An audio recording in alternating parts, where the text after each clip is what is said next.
తిరుపతి నగరంలో అకస్మాత్తుగా diesel, petrol కొరత తలెత్తడంతో ప్రజలు తీవ్ర ఇబ్బందులు ఎదుర్కొంటున్నారు. తిరుపతి నగరంలోని పలు పెట్రోల్ బంకుల వద్ద ద్విచక్ర వాహనాలు, ఆటోలు, కార్లు భారీగా బారులు తీరడంతో నగరంలో ఆందోళన వాతావరణం నెలకొంది.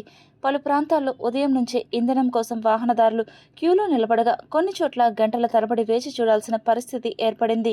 అత్యవసర పనుల కోసం బయలుదేరిన ప్రజలు ఇంధనం దొరకక తీవ్ర అసౌకర్యానికి గురయ్యారు.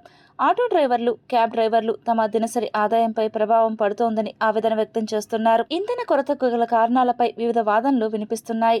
కొందరు ఇది కృత్రిమంగా సృష్టించిన కొరత అని ఆరోపిస్తుండగా మరికొందరు కేంద్ర ప్రభుత్వ వైఫల్యమే దీనికి కారణమని ఆగ్రహం వ్యక్తం చేస్తున్నారు. సరఫరాలో అంతరాయం, నిల్వల లోపం, రవాణా సమస్యలు వంటి అంశాలు కూడా కారణాలుగా చర్చకు వస్తున్నాయి.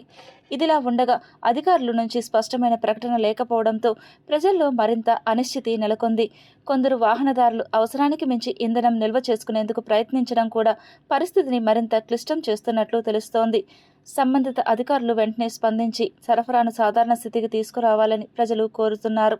ఇంధన సరఫరా సక్రమంగా పునరుద్ధరించకపోతే రవాణా వ్యవస్థపై తీవ్ర ప్రభావం పడే అవకాశం ఉందని నిపుణులు హెచ్చరిస్తున్నారు. ఇదిలా ఉండగా తిరుపతి జిల్లాలో పెట్రోల్, డీజిల్ ఎటువంటి కొరత లేకుండా ప్రజలకు నిరంతరం అందజేస్తామని తిరుపతి జాయింట్ కలెక్టర్ గోవిందరావు వెల్లడించారు. పెట్రోల్, డీజిల్పై మీడియాలో వస్తున్న వార్తలను చూసి ప్రజలు ఆందోళనకు గురికావద్దని తిరుపతి జాయింట్ కలెక్టర్ గోవిందరావు విజ్ఞప్తి చేశారు. రాష్ట్ర ముఖ్యమంత్రి నారా చంద్రబాబు నాయుడు ఆదేశాల మేరకు తిరుపతి జిల్లాలోని పలు పెట్రోల్ బంకుల్లో ఆకస్మిక తనిఖీలు నిర్వహించి పెట్రోల్, డీజిల్ స్టాక్ వివరాలను అడిగి తెలుసుకున్నారు. అలాగే వాహనదారులకు భరోసా కల్పించారు.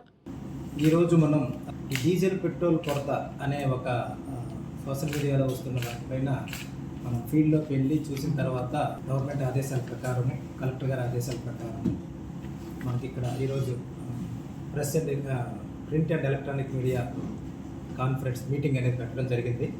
మరియు ఎవరైతే ఈ రిటైల్ అవుట్లెట్స్ మనకి సంబంధించి ఎవరైతే ఏజెన్సీస్ ఉన్నాయో వాళ్ళ యూనియన్లు ఎవరైతే ఉన్నారో వాళ్ళతో కలిపి ఈరోజు మార్నింగ్ 11 గంటల నుంచి మధ్యాహ్నం 1 గంట వరకు వీడియో కాన్ఫరెన్స్ అనేది పెట్టడం జరిగింది.